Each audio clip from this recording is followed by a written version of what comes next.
bersama saya, Myla Oktaviani, di dalam video saya yang ke-6.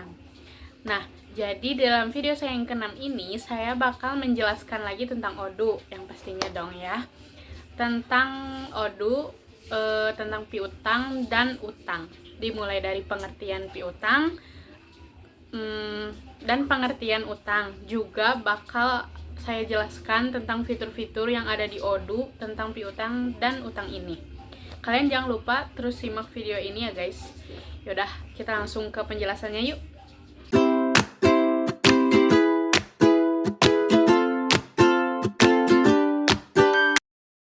Nah, ini dia guys, PPT yang bakal menjelaskan tentang utang dan piutang.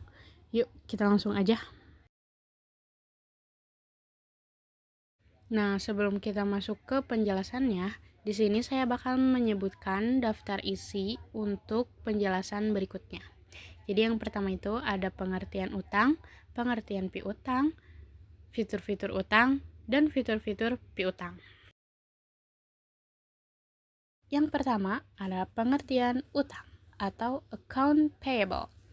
Utang adalah kewajiban atau tanggungan keuangan yang dimiliki oleh suatu entitas, individu, atau perusahaan untuk membayar kepada pihak lain. Ini bisa berupa pinjaman uang, tagihan yang harus dibayar, atau kewajiban lain yang telah jatuh tempo kepada pihak ketiga, seperti pemasok atau vendor. Nah, yang kedua ada pengertian piutang atau accounts receivable. Piutang adalah hak yang dimiliki oleh suatu entitas individu atau perusahaan untuk menerima pembayaran dari pihak lain, biasanya akibat transaksi penjualan barang atau jasa secara kredit. Dengan kata lain, piutang adalah jumlah uang yang terutang kepada suatu perusahaan atau individu oleh pelanggan. Selanjutnya ada fitur-fitur piutang.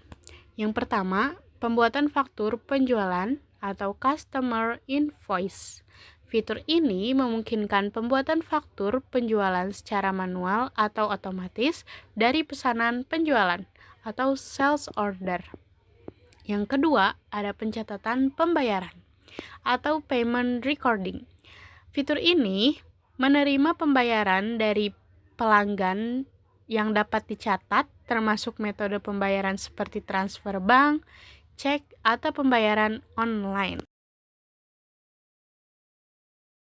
Yang ketiga, pengelolaan kredit dan debit notes. Fitur ini dapat membuat kredit note untuk retur atau penyesuaian faktur, serta debit note bila diperlukan. Yang keempat, penagihan dan pengingat atau reminders and follow-ups. Fitur ini membantu mengelola pengingat pembayaran yang jatuh tempo melalui pengaturan otomatis atau manual dengan pemberitahuan via email atau surat fisik. Yang terakhir, rekonsiliasi bank otomatis.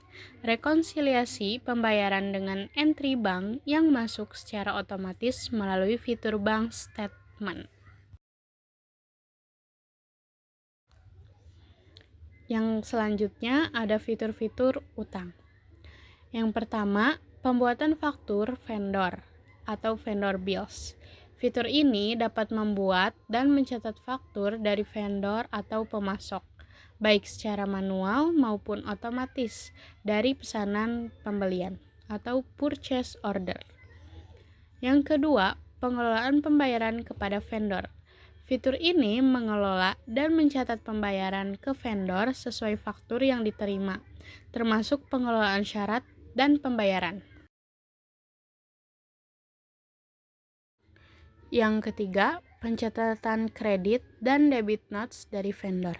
Fitur ini mendukung pencatatan kredit note untuk pengembalian atau penyesuaian dari vendor, serta debit note jika diperlukan. Yang keempat, pengaturan jatuh tempo pembayaran.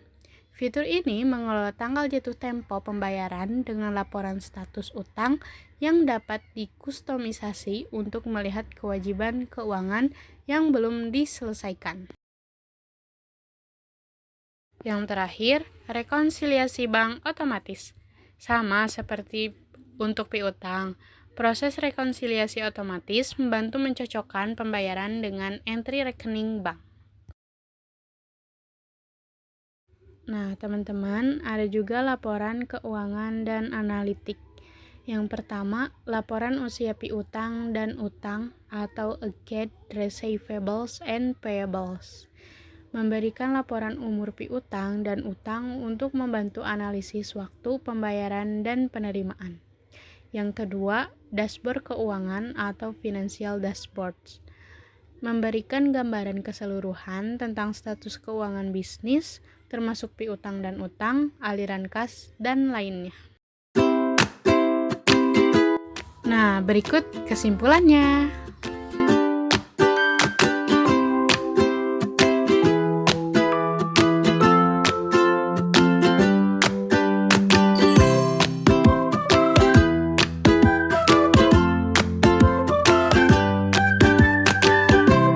Nah, guys, segitu aja penjelasan aku kali ini. Semoga bermanfaat bagi yang menonton, dan kalian jangan lupa stay tune terus untuk video aku selanjutnya. Jangan lupa juga untuk like, comment, and subscribe juga ya guys. Jangan lupa di share juga ya. Oke, segitu aja ya. Bye bye.